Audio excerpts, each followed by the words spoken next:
Hello, and welcome to Skedline. I'm Jacob White. Impeachment hearings for United States President Donald Trump have moved into day 4.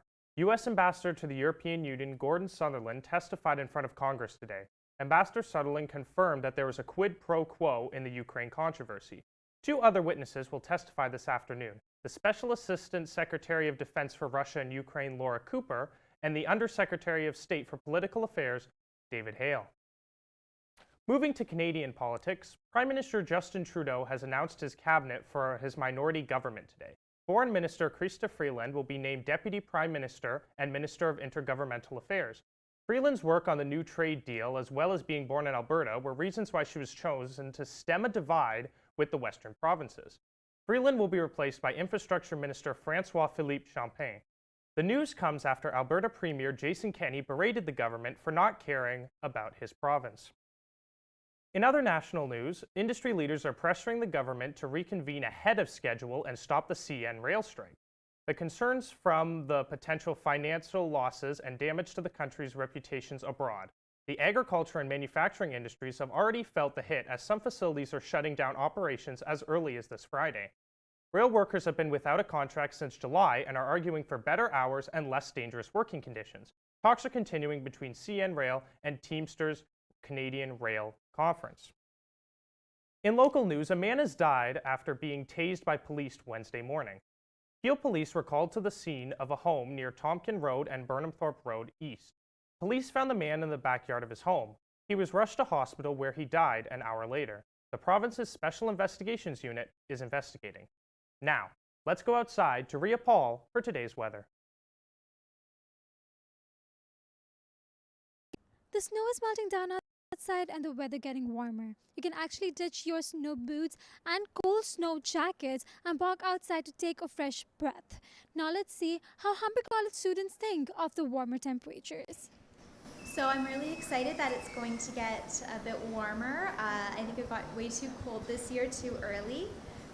So yeah, looking forward to that 7-degree weather. It's very confusing because just the other day it was like almost 10, and it was snowing, and now all the snow's gone. It's very confusing, and yeah, I'm very worried about how the weather is fluctuating. People are both excited and worried about the changes in weather. There's a little excitement around the melting of snow and plus temperatures. So let's see what is happening with the weather this week. Today, put away your heavy jackets as the temperatures are on the rise. The morning fog will burn off this afternoon, where we reach a high of 7 degrees. The winds will get chilly by night with a speed up to 15 kilometers per hour. The low will be -2. Tomorrow will be foggy again with a high of 8 degrees. Make sure to bring along your umbrellas as the afternoon will turn to rain. The low will be 5. Friday will be a mix of sun and clouds with 30% of chances of flurries. The sky will be clear with high of 5 and low of -6. On Saturday, the sun will be out while high reaches 1. Make sure to wear warm boots as the nights carry 30% chances of flurries. Low will be 1. Sunday will see a mix of cloud and sun will be high of 4. The night will be cloudy with a low of 1. Now moving on to our international story. Tropical storm Komegi has been downgraded to depression. Over the last few days, it has brought heavy rainfall to Philippines northeast. It now moves over to Isabela. Thousands have fled their homes in fear of possible flood and landslides. No lives have been lost. For more information, visit skedline.com. Now moving on to entertainment, let's go to Jaden Hamilton. Jaden? Thanks, Rhea. This is what's making news for entertainment. The highest honors in the music industry have released a teaser for 2020. The Grammy nominations are in and they are good. Singer Alicia Keys and CBS television host Gayle King announced the nominations last night in New York. Pop artist Lizzo leads with 8 nominations for titles such as Album of the Year and Record of the Year. Interestingly enough, Lizzo is also nominated for Best New Artist. 2 other artists join Lizzo and form the Grammy Power Trio. Old Town Road rapper Lil Nas X and alternative pop artist Billie Eilish have 6 nominations each. Eilish is the youngest artist to be nominated this year and has had a breakout year with their hit Bad Guy. Bon Iver, Lana Del Rey, Ariana Grande, Vampire Weekend, and Her are also competing for Album of the Year. Along with the Grammy Power Trio, Maggie Rogers, Rosalina, Tank and the Bangas, and Yola are also contenders for Best New Artist. Established artists such as Beyoncé, Ed Sheeran, and Taylor Swift have had their spotlights dimmed this year.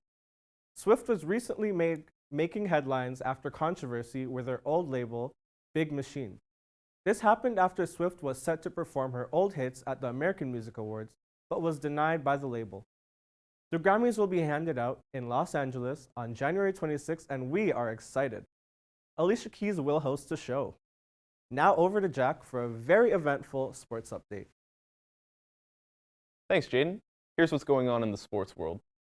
Hamilton and Winnipeg are set to compete in the 107th Grey Cup this weekend.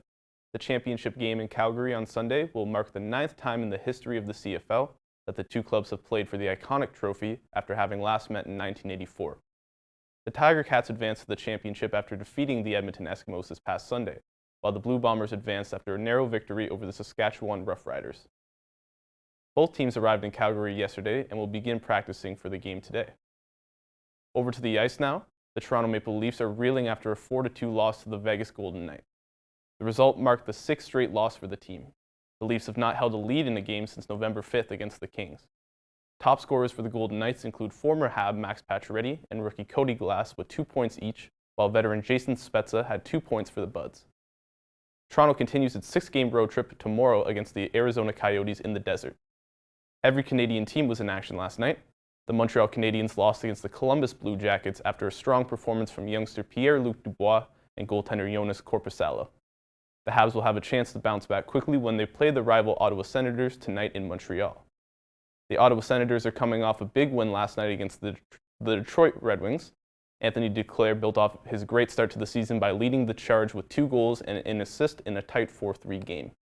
The Sens will look to continue their luck tonight against Montreal. The Winnipeg Jets earned a narrow victory against the Nashville Predators. Goaltender Connor Hellebuck was a brick wall, stopping 38 of 39 shots. Nikolai Ehlers scored the game winner for Winnipeg. The Vancouver Canucks took a hard loss last night against the talented Dallas Stars. The final result was 6-1 for the Stars, led by their star, Jamie Benn. The Calgary Flames lost to the Colorado Avalanche by a score of 3-2, extending their losing streak to 5 games. Derek Ryan and Andrew Mangiapane scored for the Flames, while Andrei Burakovsky and Nate McKinnon did the damage for Colorado, with 2 goals and 2 assists respectively. The other Albertan team had better luck last night.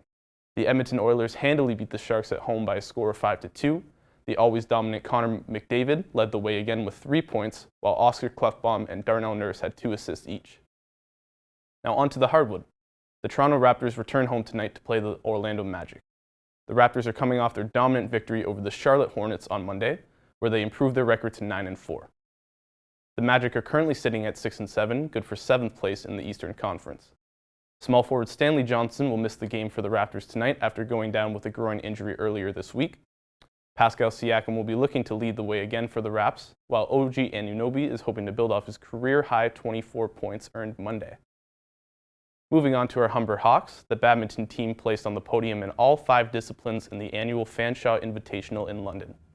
National champion Victoria Diong and Susanna Kwat paced the way for Humber, finishing the tournament with a 4-0 record to capture the women's doubles title. The duo did not drop a set and won by an average of 25-9.